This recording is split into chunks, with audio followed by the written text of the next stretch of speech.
course, being a sarcastic New Yorker, I responded, now I knew him well, so I could get away with it. So that means if you don't get out of bed, you'll have a really good day.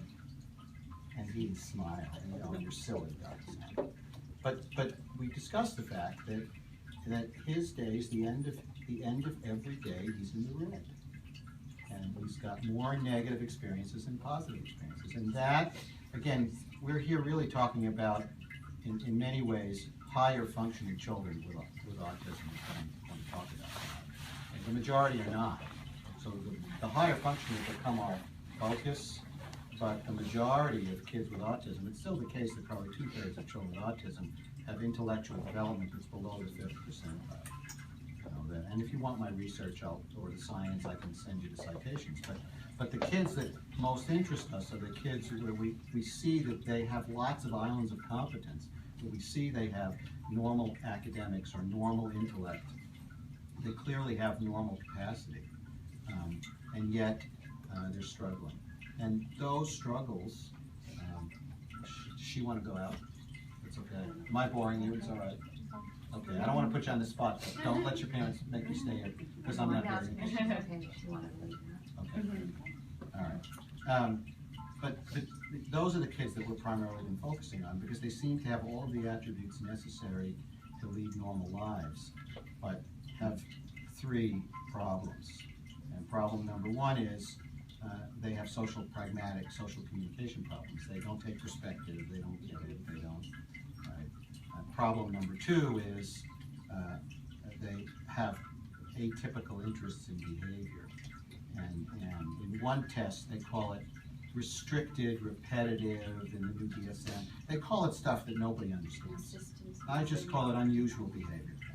They have unusual interests, unusual pattern of behavior. And then they have a 3rd problem. It's not in the DSM, but all research supports it, and there's political reasons why it's not in the DSM. They have problems with self-regulation. More than half meet the diagnostic criteria for attention deficit. And if that many meet that criteria, then their symptoms are part of the autism triad, not a comorbid or double condition. And more than half end up on stimulants, and the stimulants, I have no stock in drug companies, but the stimulants seem to help them. Okay, so I got way off on a tangent. Let me backtrack. The tangent I got off on is that I think what we're going to learn about autism is that the treatments that we're so focused on finding the right treatments probably are not going to make significant long-term differences in the lives of these children, just like in ADHD, just like in other conditions. That the ordinary phenomena, the experiences of children every day, and I'm not arguing for full mainstreaming here, I'm arguing to try and find a way, say the way they do at Spectrum here, to try and find a way to have children lead as normal a daily life as possible, given the limitations that they have. And that phenomena bothers me more with the kids that I see, the mindset, like my little friend, who, what is it going to take to have a good day? I finally asked him, well, what would it take to have a great day? And he said, oh, no school, pizza, and I can stay up late. So we're getting somewhere.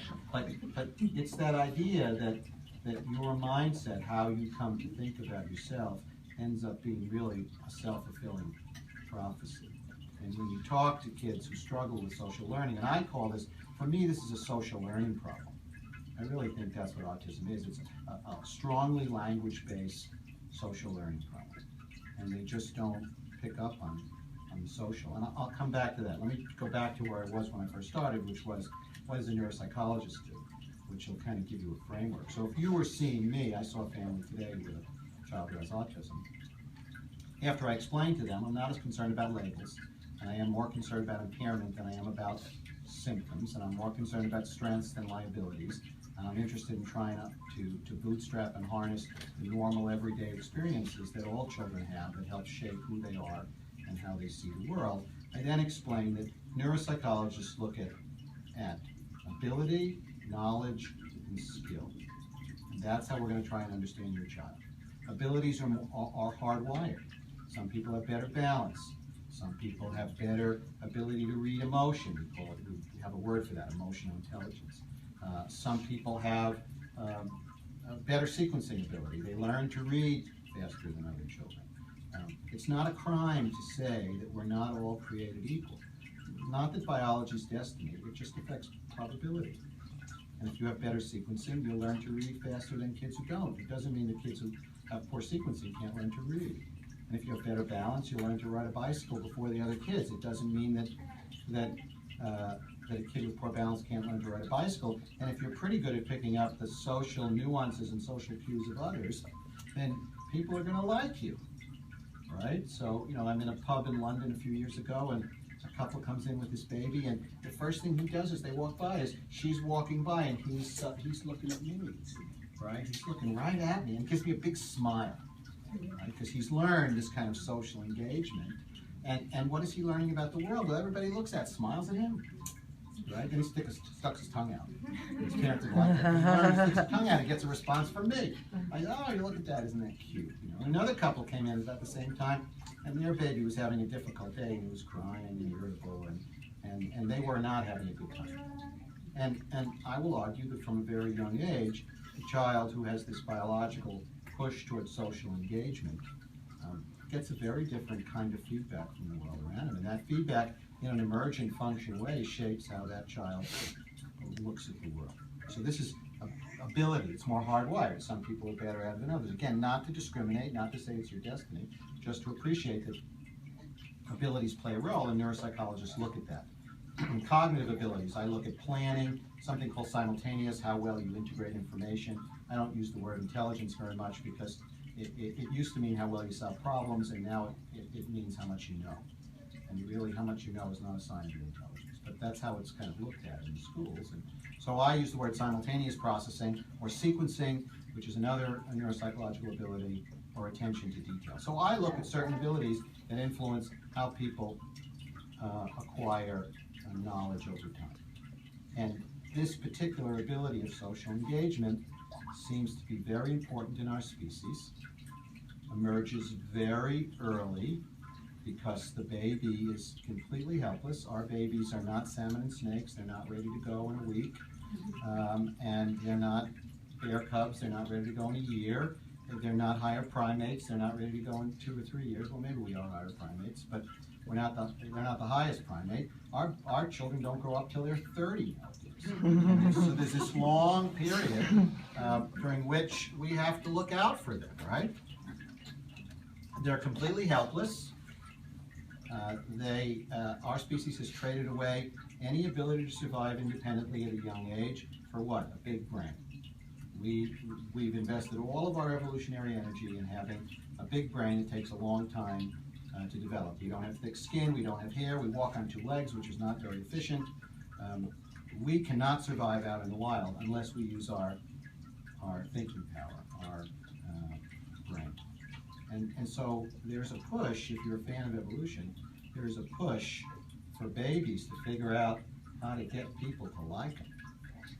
And they do it very quickly. And you just have to be comfortable with the idea of tens of thousands of generations. There's a selection, you know. The baby who looks at you and smiles is going to get taken care of, you know, and that's just the way it is. And so babies very quickly do what? Make eye contact. We have pictures of newborns looking you in the eye. What do children with autism do? Look at your mouth. In one of our projects, we have children with autism making faces, and they make mouths first. It's very interesting. And they don't read faces. We have this one task where they can reveal bits of a face to try and tell you what the child's emotions are. And they have a very hard time. They reveal the whole face and they still don't know the kid's happy. And they just can't figure, and they don't know where to look. And so they don't seem to have that ability, right, that programming that instinctually pushes them to say, oh, I'm going to look at you, and then I'm going to smile at you. And what do we do in response? Oh, we smile. #1 visited site on the web, baby kittens, baby puppies. We love babies. I did cleft palate clinic for 12 years in primary children. These children are not attractive, but they're somehow cute. You like to look at them, even though they've got problems. We are attracted to young children. What do? We raise our voices. Babies are born with the muscles of their ear tuned to the range of women's voices. They hear women over men. They hear men over random sounds.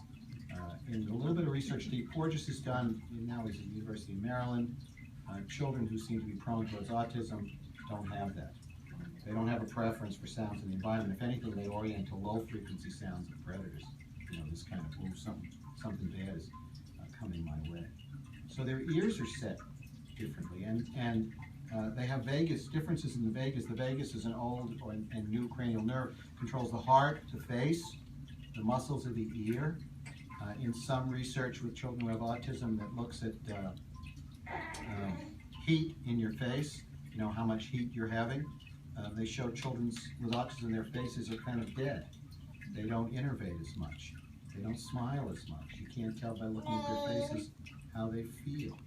So they're kind of programmed a little bit differently. And we talk to them in high voices. Men coming upon a young baby do what when they talk to the baby? They raise their voice up into the range, and they don't even realize why they're doing it. I mean, there's this kind of instinctual connection. But is that enough? Is ability enough to set you out on the world? No, because you could have all the genes to speak. If nobody speaks to you, you'll never talk. And you could have all the genes to socialize, but if no one ever gives you the opportunity to socialize, it's called emergent function in genetics, what happens?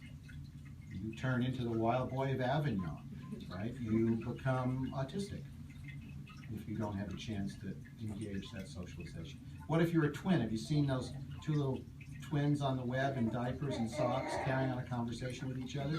No, you have no idea what they're saying, but they're laughing and jumping, and they're engaged, and so they create their own language. So you have to have at least somebody, even if you don't know anything about language, and I don't know anything about language, our genetics will push us to create a language. But if I have no one to create a language with, then I'm up the creek. So it's not just ability, it's also knowledge.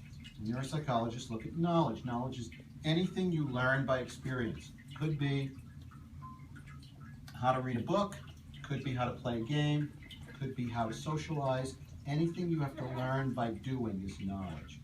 You apply your abilities to acquire knowledge. If the world was simple, I could measure your abilities, measure your knowledge, and I'm good at it, so I could find something wrong with every one of you, and I would know everything about you. But there's a third variable, skill. And skill is not a noun, skill is a verb, as in skillful behavior.